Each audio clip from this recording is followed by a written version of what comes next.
खुलुमबाय। गोजोन फुंबिलिनि गासिबो बड'लेण्ड बुब्लिनि अनसायगिरिफोरखौ बरायग्रोबाय। दिनै 16 जानुवारि बृहस्पतिबारनि फान्जामुथिखौ फरायथिनो लादों आं किलिकां ब्रह्मआ। फान्जामुथिनि गिबियाव दं मेष राशि। गोजान लामा दावबायनायाव खैफोद सोमजिगोन, साना जेथो गोनां जागोन। वृष राशि। लुबैना थानाय मुवा बेसादखौ मोनफुंगोन, गोसोआ गोजोननाय मोनगोन। मिथुन राशि। मोनखानाय मुवाखौ खोमाना लाफिननांगोन, दुखु दाहानि सान जागोन। कर्कट राशि। नोंथाङा रांखावरि आरजिनानै लानो हागोन, बेफार फालांगियाव मुलाम्फा गोनां सान जागोन। सिंह राशि।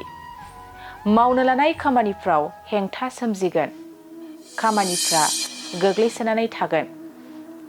कन्या राशि। नोंथाङा समाजनि मोजां हाबा मावनो हागोन, समाजाव नोंथांनि मान सन्माना बांलांगोन। तुला राशि। नोंथाङा गेदेर खामानि मावनो बिबान मोनगोन, दसे समबो जिरायथेरनो सम मोनै जागोन। वृश्चिक राशि। नोंथांनि बिबाना गोजौ फारसे जौगालांगोन, खामानिफ्रा बांनायनिफ्राय बांलांगोन। धनु राशि। गोजान जायगायाव थांनानै दिदोमै थाहैनो हागोन, गोसोखौ सान्थि मोनगोन। मकर राशि। गावनि आंगोजों गोरोबलायनानै थानो हागोन, सोमोन्दोआ गोरा जागोन। कुम्भ राशि। गोब्राब नाजानायनि मोजां फिथाइखौ मोनफुंगोन, बिमा बिफानि गोजोन फैगोन। मीन राशि। नोंथाङा गोरोन्थि हाबा मावफ्लांगोन, साजा मोननो गोसोआव गिखांनाय फैगोन। दिनै सानसेनि राशि फरायथिनायाबो एसेनोसै। आसा खालामो नोंथांनि दिनैनि साना मोजाङै मोजां थांगोन, बेखौ बड'लेण्ड बुब्लि नखरनिफ्राय मिजिंथिबाय। गोजोन्थों। गोजोनथाव खौरां।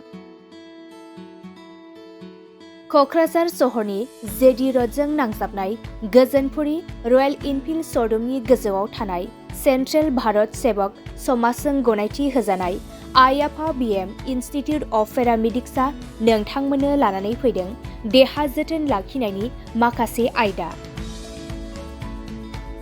लोगोसे 2025-26 मायथाइनि मुं थिसननाया सोलिगासिनो दं आरो फैगौ जोबथा फेब्रुवारि दानसिम मुं थिसननाया सोलिबाय थागोन। 10 थाखोनिफ्राय 12 थाखो उथ्रिसारनाय बिजाथि एबा फरायसाफोरा बे पेरामेडिक्सआव गावारि सोलोंथाइखौ लानो हागोन। क'क्राझार सहरनि गोजोनपुरी एबा गांजेमा बाजारजों नांजाबनाय आइ आफा बिएम इनस्टिट्युट अफ पेरामेडिक्सआ नोंथांमोननि थाखाय गोदान मुं थिसननाय आयदाफोरा जाबाय BSS Diploma in Medical Laboratory Technology, BSS Diploma in Operation Theatre Technology, BSS Diploma in First Aid and Patient Care आरो BSS Diploma in X-ray and Imaging Technology।